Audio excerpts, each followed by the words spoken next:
Vamos ler a palavra de Deus. Abra sua Bíblia comigo. Nós vamos ler carta de Paulo aos Romanos. Carta do apóstolo Paulo aos Romanos. Verso de número 9. Se você tiver com a sua Bíblia aberta, depois mantenha ela aberta, que nós vamos pregar olhando para o texto bíblico.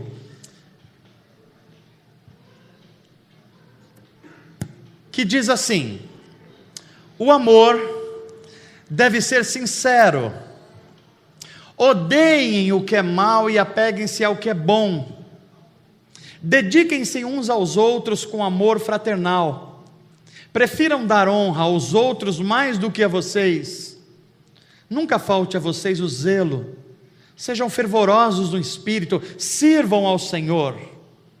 E agora começa uma série de informações práticas do que é ser uma boa notícia no mundo como Jesus Cristo foi. Verso 12 diz: alegrem-se na esperança, sejam pacientes na tribulação, perseverem na oração, compartilhem o que vocês têm com os santos em suas necessidades, pratiquem a hospitalidade.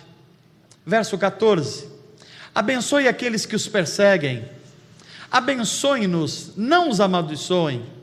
15: alegrem-se com os que se alegram, mas também chorem com os que choram.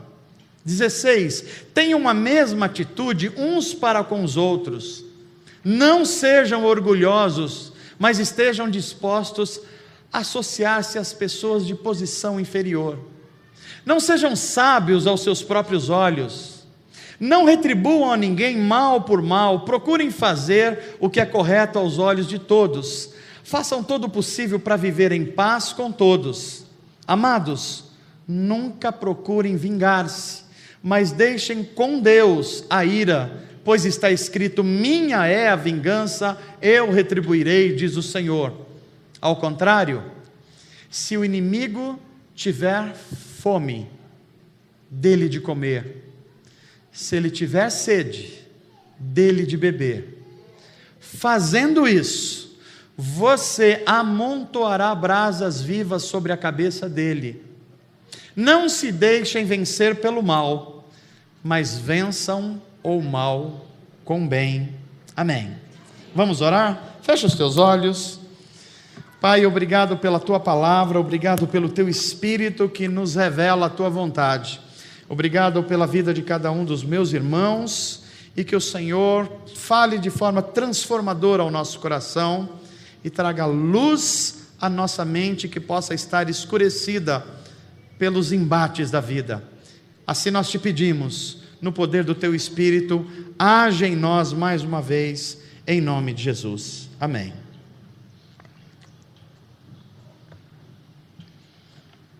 Segundo domingo da campanha de Natal. A nossa campanha de Natal se chama Quem Ama, Se Envolve. Amar é se envolver. Se eu não estou sendo capaz de me envolver, as minhas palavras podem ser apenas palavras. E isso nós vemos no exemplo do próprio Deus. O Deus que ama a humanidade, ele se envolve com a humanidade. Ele doa Jesus Cristo. É muito curioso nós cristãos, porque os cristãos são dados à generosidade e a ofertar e a se repartir? Porque nós aprendemos com Deus. Deus é o primeiro ofertante da história. Deus oferece Jesus para um mundo que não pode pagar-lhe nada de volta. Ele sabia disso e ainda assim ele fez isso. E essa experiência de Jesus vir ao mundo, a chegada de Jesus Cristo ao mundo, ela causou uma revolução no mundo. Os evangelistas, especialmente Mateus e Lucas, vão relatar o que aconteceu com determinado grupo de pessoas ao travar um contato com Jesus Cristo, como criança ou Jesus Cristo já como adulto. Por exemplo, os pastores, não os pastores religiosos, mas os homens que cuidavam das cabras, dos carneiros, na sociedade agrária de 2000 anos atrás. um anjo anuncia a eles que o Salvador do mundo vai nascer numa vilazinha chamada Belém.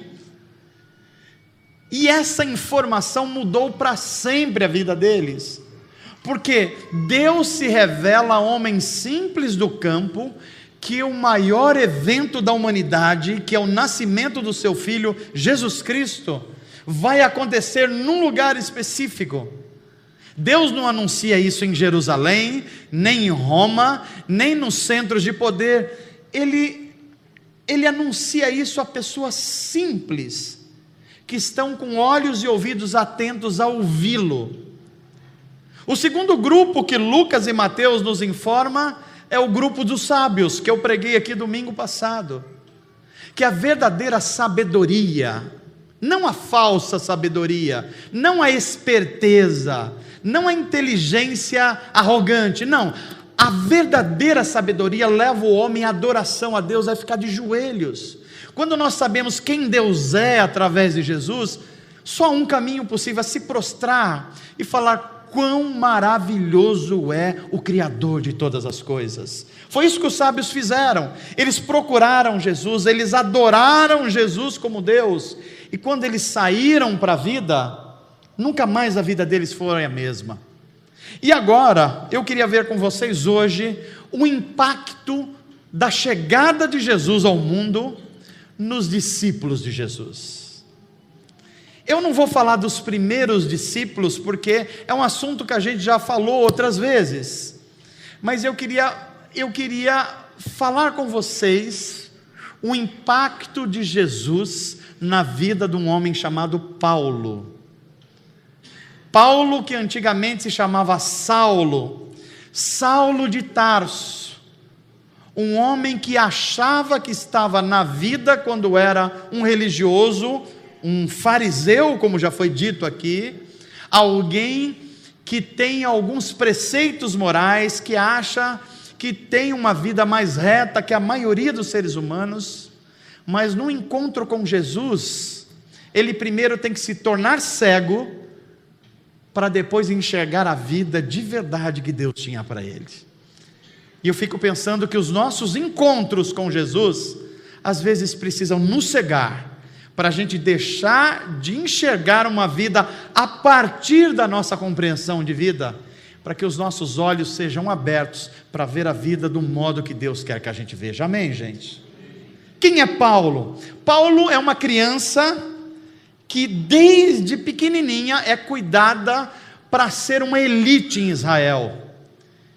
Paulo era um talmide, era aquela criança que era preparada para, aos 9 anos de idade, já conhecer a lei de Moisés inteira, gravada na mente. Ele era cuidado para que, aos 14 anos, ele soubesse a Torá inteirinha, ou seja, a Bíblia hebraica, todo o Antigo Testamento. E ele foi criado por uma família que achava que ele, Paulo, já tinha conhecido a vida que Deus tinha proposto para ele. Mas vocês sabem que Paulo, quando estava perseguindo os discípulos de Jesus, ele via em Jesus não o prometido no Antigo Testamento, mas como mais um daqueles homens revolucionários que apareciam na Palestina. Até que um dia Jesus Cristo se revela a Paulo e diz assim: Paulo, você sabe quem eu sou? Eu sou justamente aquele quem você está perseguindo. E eu quero mostrar a você que quando você começar a andar comigo, a sua vida vai ser uma revolução tal que você vai impactar o mundo assim como a minha vida impactou. E a mensagem de Paulo para nós chega hoje de uma forma impressionante. Paulo recupera a profecia de Isaías e de Jeremias e mostra um mundo que está em trevas. Eu não sei se você tem a percepção que eu tenho, eu acredito que sim, mas não é difícil perceber que o nosso mundo está em trevas. O mundo que nós vivemos agora, nesse momento, está acontecendo guerras em um monte de lugares. É um mundo tão em trevas, que, por exemplo, o ditador de um país chamado Síria, é apoiado por muitos cristãos no mundo, mesmo sendo um sujeito que não dá para defendê-lo, porque se tirar ele de lá, Quem vai morrer são os cristãos, que é uma grande parte. É um mundo em treva ou não é, gente? Os problemas que a gente está vendo a respeito de pedofilia, é um mundo em trevas ou não é, gente? Os problemas de injustiça no mundo, é um mundo que está na escuridão ou não está? Os problemas morais que nós temos no mundo, se você liga a televisão, se você abre as redes sociais, tem algo fora do lugar ou não tem, gente? Pois é, a mensagem de Isaías, e que Jesus vai repetir em Mateus, é a mensagem que o povo que estava em trevas viu uma grande luz. Que luz? A luz da vida de Jesus, que agora se torna um farol para iluminar as pessoas que se voltam para Ele, para viver uma vida de verdade e revolucionária. E que tipo de vida é essa? É uma vida que está em crescimento, e é o tema nosso de hoje. Domingo passado foi adoração, esse domingo é edificação. Deus espera que você cresça. Eu queria que você lembrasse quem está perto de você. Diga essa frase aqui para ele, olha. Não, mas tem que ser mais entusiasmado. Desse jeito a pessoa nem vai acreditar em você. Vai lá, com mais entusiasmo, diga aí para alguém. Agora pergunta para essa pessoa assim: você está crescendo? Eu não sei que resposta que ela daria, mas nós vamos comparar com a Bíblia Sagrada o que é crescer. Muitos de nós estamos crescendo em peso, em idade, numas coisas que não é tão bom a gente crescer. Mas a Bíblia vai mostrar que um homem e uma mulher que está crescendo espiritualmente, emocionalmente, crescendo como gente, como ser humano, tem algumas características. Que características são essas? O texto bíblico que nós lemos. Deus espera que você cresça. Por quê? Porque tudo que está vivo precisa estar em desenvolvimento. Se você está vivo, Deus espera que você cresça, amém, gente? Amém. Agora, o que é crescer? Conforme a Bíblia Sagrada, crescer é imitar Jesus, é imitar inclusive o próprio Paulo, porque o Paulo foi o único homem da Bíblia Sagrada que estava tão focado em Jesus, ele vivia tanto olhando para a vida de Jesus, que ele falou assim: olha, se você não está enxergando a beleza de Cristo ainda, então imite a mim, porque eu estou imitando Ele. E ele diz assim: sede os meus imitadores como eu sou de Cristo. Então olha para mim porque eu estou olhando para Ele, então a gente vai olhar para Ele. E o que é que Cristo fascinou Paulo? Ele coloca nessa carta aos Romanos, Jesus e o exemplo de uma vida em constante crescimento. E olha o primeiro ensinamento que nós temos nesse texto. Pode passar a primeira tela, por favor. Primeiro texto que a gente tem. Primeiro texto baseado no verso 14. A vida que está em crescimento é a vida que aprendeu a abençoar aqueles que te perseguem. Quem está em crescimento não é aquele sujeito que é olho no olho, dente por dente. Não é aquela pessoa que escreveu, não leu, o pau comeu. Não, isso é gente que é infantil. Nós sabemos que estamos crescendo quando a gente é capaz de abençoar quem nos persegue. O que significa isso? Significa que quando nós olhamos para Jesus, o espírito dele e a vida dele começam a fazer parte da nossa vida. Então a gente começa a reagir diferente. O Abraham Lincoln disse uma frase, é outro seguidor de Jesus, que disse assim: você quer deixar de ter inimigos? Transforme-os em seus amigos. Ele viu no exemplo de Cristo: abençoe quem te persegue, porque quando você persegue quem te persegue, você alimenta um círculo de perseguição, e quando você abençoa quem te persegue, você começa a constranger a pessoa a mudar de atitude. Eu estou crescendo quando eu começo a abençoar quem me persegue. E eu queria que, já que a gente está nos últimos cultos de 2018, você fizesse palavras de afirmação da sua fé. Diga assim comigo: Senhor Jesus, no ano de 2018, nem sempre eu abençoei quem me perseguiu, mas eu quero crescer a partir de agora. Eu vou abençoar aquele que me perseguir, para que o meu inimigo se torne meu amigo. Isso é crescer. Segundo passo do crescimento, conforme Paulo olhando para Jesus e transformando a vida dele e sugerindo para a nossa vida: aprendam a alegrar-se com os que se alegram. Sabe do que Paulo está falando aqui? De empatia. Aqueles que olham para Jesus aprendem a se alegrar com os que se alegram. Jesus chega em Caná da Galileia, tem um casamento, e o casamento está acontecendo, e é a primeira aparição pública de Jesus, e é num casamento, e as pessoas estão alegres, mas aí acaba o vinho, e alguém chama Jesus, e Jesus, como ele vivia para ser a alegria das pessoas, ele não queria acabar com aquela festa e nem com a alegria, ele queria que a alegria jorrasse pela vida daquelas pessoas. Então Jesus faz o primeiro milagre, transformar água em vinho. Deus, através de Jesus, quer transformar a nossa vida numa grande celebração. Você recebe essa palavra do Senhor nessa noite? Como é que eu faço isso, pastor? Começa a celebrar com quem está alegre. Vibre junto. Alguém conseguiu alguma coisa, celebre junto. Chama para tomar um café junto.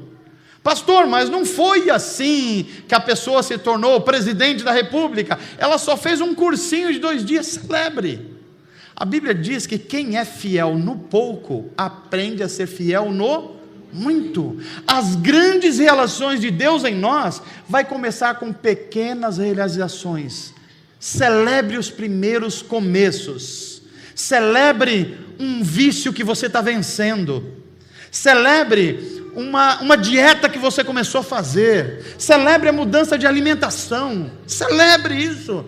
Celebre um novo trabalho, um novo curso. Celebre a vida. Aprenda a alegrar-se com os que se alegram, que os que se alegram com os que se alegram estão em crescimento de vida. Amém, gente? Então diga aqui comigo a segunda palavra de afirmação da sua fé: Senhor, me ajuda a celebrar a vida com os que estão alegres, em nome de Jesus. Amém, gente? Você sabe que está crescendo quando você não responde mais com a mesma moeda, você abençoa quem te persegue. Você sabe que está crescendo quando você começa a participar da alegria dos outros. Você não tem ciúme dos outros, você se alegram com a alegria dos outros. Mas olha a terceira lição de Paulo. Pode colocar a terceira, por favor. Você sabe que está crescendo quando você começa a ter empatia também com a dor do outro. E Paulo olha para Jesus e olha para a vida dele e fala assim: ó, aprendam a chorar com os que choram. Quando eu aprendo a chorar com que choram, eu estou mostrando para a pessoa que está próxima de mim que o problema dela é o meu problema também, que a dor dela é a minha dor também. Quando a gente ora para um pai que está sem trabalho, a gente sente a dor do outro. Quando eu oro por um problema de alguém que está aprisionado por um vício, eu me vejo na mesma situação e falo: Senhor, traz a tua libertação para essa vida. Não fosse para mim. Olha Jesus diante de Lázaro morto. A única expressão no Novo Testamento, o versículo talvez mais curto da Bíblia: e Jesus chorou. Ele se compadece com a dor humana. Você sabe que está crescendo quando você deixa de se tornar insensível e começa a orar e ajudar quem está sofrendo. Amém, gente? Então diga assim comigo: Senhor Jesus, me ensina a ter empatia com o necessitado, com o enfermo, com o desempregado, a chorar com os que choram. Você sabe que está crescendo? Vamos ao quarto exemplo de Paulo. Quando você passa a ter a mesma atitude uns para com os outros. Paulo está olhando para Jesus, porque Jesus diz assim: aquilo que você quer que façam para você, faça isso para os outros. O mundo conheceu essa regra moral como a regra de ouro. Faça para os outros aquilo que você quer que faça para você. Veja se isso não aparece na vida de Jesus. O que ele ensinava, ele fazia. O que ele dizia, ele confirmava. Ele era aquela pessoa que abraçava uma prostituta rejeitada pela sociedade. Ele é aquela pessoa que pegava alguém como Zaqueu, rejeitado pela sociedade por outro motivo, e falava: Zaqueu, hoje é o dia de eu ir fazer uma refeição contigo na sua casa. Por exemplo, você gostaria de ter alguém orando por você todos os dias? Quem gostaria? Levanta a mão aqui. Então, conforme essa regra de Paulo de que a gente está crescendo, o que é que a gente deveria fazer para as pessoas orarem para a gente todo dia? Diga mais alto que eu não ouvi aqui. Orar por elas. Então, se no ano que vem, ou a partir de agora, você quer ser coberto de oração por muitos irmãos, a primeira coisa que eu tenho que fazer é orar pelas pessoas. Quando todo mundo começa a orar, a presença de Deus se manifesta com cura, com libertação, com salvação, com transformação, e aí nós estamos crescendo na graça e no conhecimento de Deus. Amém, gente? Amém.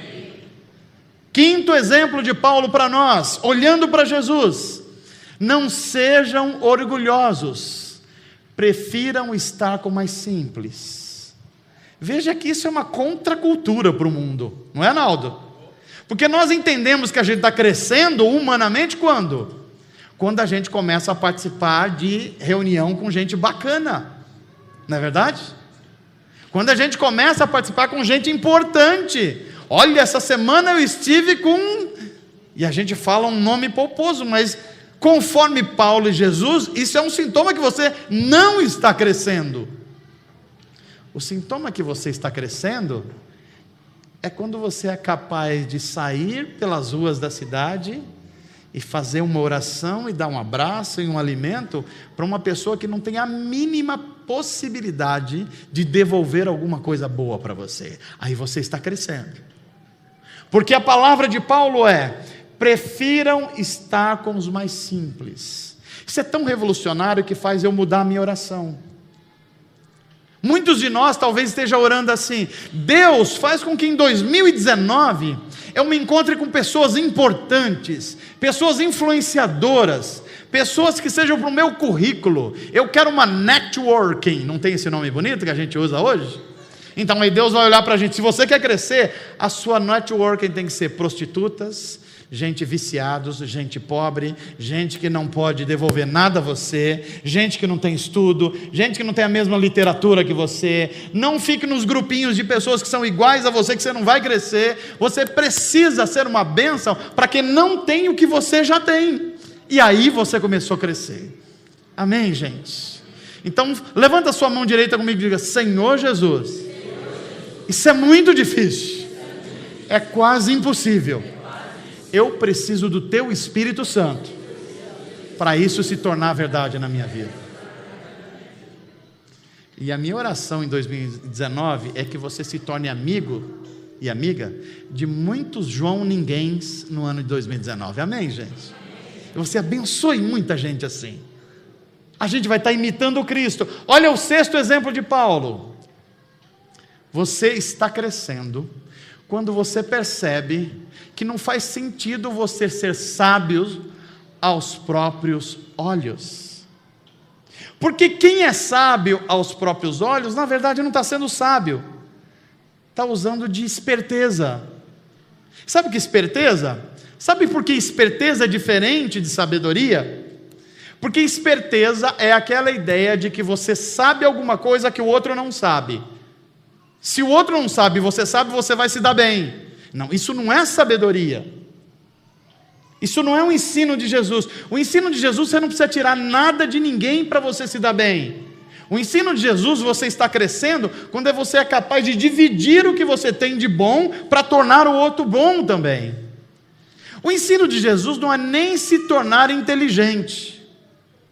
Porque inteligente, mesmo que você não se sirva do que alguém tem, é uma coisa que tende a deixar você orgulhoso. A inteligência às vezes separa a gente das pessoas boas.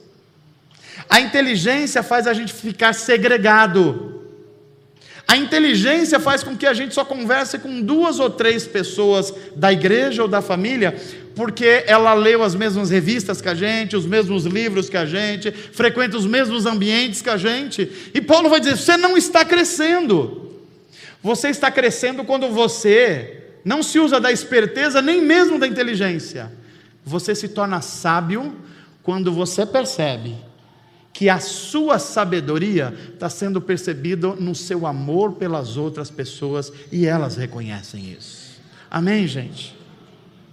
Paulo continua dizendo assim, parte 7, por favor: não retribuam a ninguém mal por mal. Você percebeu que é a segunda vez que esse texto está aparecendo aqui? Por que é? Porque o ser humano aprende pela repetição.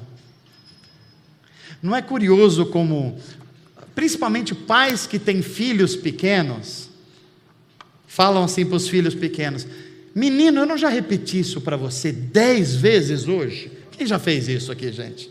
Acho que hoje, né? Hoje já você. Agora, nós adultos, quantas vezes a gente já ouviu uma coisa certa e não praticou essa coisa certa? Por quê? Porque nós aprendemos com a repetição. É engraçado que Jesus, por exemplo, sabia tanto disso, que quando ele ia ensinar, ele dizia assim: ouviste o que foi dito. Ele diz assim: na verdade vos digo, vocês já ouviram de mim. A gente cresce pela repetição. Eu sei que os nossos ouvidos e olhos, em tempos de internet, não tem paciência para nada, não é verdade, gente? Mas isso é um grande problema, porque nós crescemos quando as coisas boas são repetidas para nós e em nós. A Bíblia Sagrada, por exemplo, eu não sei se eu deveria fazer essa pergunta, que ela pode eventualmente causar alguma dificuldade, mas quantos já leram a Bíblia inteirinha, em algum momento da vida até hoje? Alguém pode levantar a mão aí? Amém. Quantas vezes? Olha só, 2, 3, 4, 1, que bom. Agora, isso foi suficiente para você não pecar mais? O que precisa para você não continuar pecando e caminhar no caminho da santificação e do crescimento? Repetir. Nós crescemos quando nós repetimos alguma coisa boa. Eu tenho ensinado no curso de segunda-feira aqui, e na quinta-feira a gente está fazendo isso com Salmos, memorizar textos da Bíblia. Por quê? Porque Jesus venceu o maligno memorizando os textos da Bíblia no deserto. Quando ele foi levado para o deserto, ele tinha essa Bíblia aqui, NVI, gente? Tinha um aplicativo aí do seu celular? Não tinha nada disso. Estava na mente e no coração dele. Quando o inimigo falou assim, transforma essas pedras em pães, ele disse: não, está escrito. Está escrito. Estava na mente e no coração de Jesus. Quando eu decoro alguma coisa, é que alguma coisa está gravada no meu coração. Por isso que a gente usa a palavra decor. Quando a gente fala assim para o filho: decora isso, o que a gente está falando? Coloca dentro do seu coração para você não esquecer jamais. Decora. O que está decor está dentro do nosso coração. Coração, decora é decoração.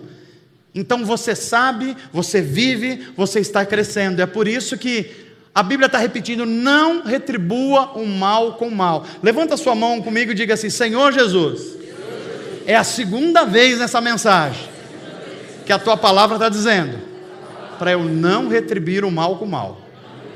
Deve haver alguma importância nessa repetição. Amém, gente? Então vamos ver o que vai acontecer essa semana na vida dos casais e famílias aqui. Se o maridão não deixou aquele dinheiro que você estava pedindo, aí você falou, vou matar na unha quando ele chegar. Não comprou o meu presente, também ele vai ver o que eu vou fazer. Por isso que a Bíblia está repetindo 2 vezes para você, não retribua o mal com o mal, amém, gente? Olha o exemplo seguinte, de Paulo, quer parecer com Jesus, quer crescer, quer ver as evidências de que você está crescendo, procurem fazer o que é correto aos olhos de todos. E aqui tem uma coisa muito, muito especial, que é uma questão ética. Deus espera que você seja uma pessoa mais ética. E o que é ética? Ética é o consenso que nós temos daquilo que é uma coisa boa para todos nós, isso é ética. É por isso que a gente olha os políticos do Brasil e do mundo e fala, esse sujeito não tem ética. O que a gente está querendo dizer? Eles não partilham dos mesmos valores que nós. E o que Paulo está ensinando para a gente aqui é que a gente cresce, não é quando a gente faz as coisas que são corretas aos nossos olhos. É aos olhos de quem, gente? Porque você acha que o político que você acha não correto e não ético, está fazendo a coisa, aos olhos dele, está fazendo a coisa certa ou errada? Aos olhos dele. Pois é, mas aos olhos nossos aqui. Então, é por isso que Paulo está dizendo, procurem fazer aquilo que é correto aos olhos de todos. Paulo continua, 9, façam todo o possível para viver em paz com todos. Conforme o juízo de Paulo e da vida de Jesus, o nível de que você está crescendo na graça e conhecimento é o seu nível de pouca encrenca no mundo. Deu para entender o que eu estou falando? Você sabe que você não está crescendo quando você está muito encrencado com todo mundo. Sabe aquela história quando você fala assim, o mundo não me entende, pastor? A minha sogra não me entende, o meu sogro não me entende, meu professor não me entende, um patrão não entende, a filha não entende. Mas tem muita gente que não está entendendo você. Pois é, o Paulo está dizendo, não faça o possível para viver em paz com todos. Nós sabemos que nós estamos crescendo, não só quando a gente gosta da paz, mas a gente se torna pacificadores. Pacificadores não é gente que gosta da paz, é gente que trabalha para que a paz seja realizada. Amém, gente? Levanta sua mão comigo e diz, Senhor Jesus, mostra isso para mim, que eu seja um agente de paz, na minha família, na minha igreja, na minha cidade. Olha o que você vai falar agora, nas redes sociais, eu vou ser um pacificador, e não um encrenqueiro, para a glória de Deus. Você pode dizer amém? Amém? Você pode aplaudir ao Senhor? Olha o que você prometeu diante dele. Paulo continua o 10º mandamento, os nossos 10 mandamentos de hoje. Você sabe que você está crescendo quando você não procura vingar-se de ninguém, mas deixa com Deus a ira e a vingança. A gente sabe que está crescendo quando a gente é afetado por uma coisa e a gente fala assim, Senhor, humanamente eu queria responder, mas eu coloco isso nas tuas mãos. Aí a gente está crescendo. Alguém fez mal para você? Deposita esse veneno não na vida da pessoa, deposita esse veneno no oceano do amor de Deus, porque lá ele vai se espalhar e não vai afetar ninguém, e você vai tirar o veneno de dentro de você. Nós estamos vivendo um tempo de muitas doenças emocionais e afetivas. Em grande parte os médicos dizem que isso é somatização. Nós ficamos com grilos na cabeça, com chateação de não sei quem, e isso vai fazendo mal para o nosso corpo, vai somatizando no nosso corpo. Tem uma palavra que você deveria saber, eu acho que eu até já disse aqui. Você sabe o que é uma pessoa estar enfesada? Sabe essa palavrinha? Sabe de onde vem a palavra enfesada? O que tem no meio dela? O que é, gente? Fezes. Então uma pessoa quando está enfesada, como é que ela está? Ninguém aguenta ficar perto, gente. O cheiro não é bom, o aspecto não é bom. Nada disso é bom. É por isso que a Bíblia está dizendo: não junte ira dentro de você, não tente vingar. Nós não sabemos fazer vingança. Quando a gente vai, a gente chama de justiça o que é vingança. Já reparou? Não, eu vou fazer justiça. Não. Quando você está falando isso, você já está querendo fazer vingança. E vingança não é para a gente fazer, é para a gente entregar a Deus. Minha é a vingança, diz o Senhor. A Bíblia vai dizer assim: não deixe o sol se pôr antes que você vá a alguém com quem você tem alguma diferença e trate com ela para que a bênção do Senhor esteja sobre a sua vida. A Bíblia também vai dizer que a gente não deve trazer a oferta na casa de Deus antes da gente resolver um problema com alguém que a gente não está bem. E eu fiquei pensando aqui, será que nós pecamos contra Deus na hora da oferta hoje, gente? Você já pensou se a nossa época fosse a mesma época de Ananias e Safira? Há muita gente que diz que precisava ter um cemitério do lado da igreja, nesse caso, né? Mas crescer é você... Não cresce quem não tem controle de si mesmo. Quem tem controle de si mesmo é que está crescendo. Eu já repeti algumas coisas práticas aqui. Quem tem liberdade é quem podendo fumar não fuma, ou quem fumando não pode deixar de fumar. Quem é que tem liberdade? Eu lembro que na época da faculdade eu tinha uns colegas que achavam que eu não fazia algumas coisas. E eles faziam, ele falou: a gente é livre para fazer tudo, de bebe, sai com a mulherada, faz um negócio. Pois é, você consegue deixar de fazer isso? Não consigo, então você não é livre. Agora, eu posso fazer isso, e escolhi não fazer isso por amor a Deus e às outras pessoas. Isso é liberdade, isso é você apresentar esse crescimento de que o Espírito Santo gera em nós.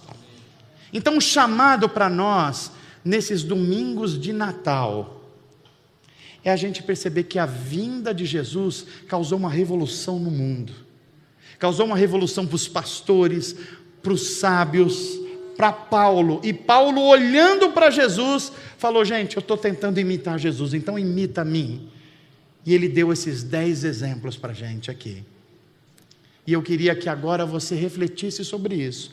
Qual o significado de Jesus ter entrado na sua vida? Você sabe por que ele foi para a cruz? Ele foi para a cruz para trazer vitórias que você não poderia vencer sozinho. Sabe as coisas que você precisa abrir mão hoje, que está impedindo você de crescer na graça e conhecimento de Deus? O chamado dele é: coloca aos pés da minha cruz. Eu morri para que vocês tenham vida. Olhe para a minha vida e seja uma boa notícia nos arredores de onde você está. Eu queria orar com você agora, mas antes de orar com você, eu queria que você lembrasse das coisas que você ouviu da palavra de Deus hoje. E se você pudesse decorar, colocar no teu coração essas palavras, você vai viver a experiência que o salmista disse: escondi a tua palavra no meu... Para quê, gente? Para eu não te aborrecer, Senhor. A gente sabe que está crescendo quando a gente tem pavor de aborrecer a Deus. Esse é o significado mais preciso de temer a Deus. Temer a Deus não é ter medo de Deus, é você olhar para Ele com um ser tão belo, tão santo, tão bom, que você tem pavor em aborrecê-lo. É por isso que a Bíblia vai dizer: não entristeçais o Espírito Santo, porque Ele é bom para você o tempo todo. E aqueles que estão cheios do Espírito querem viver essa nova vida.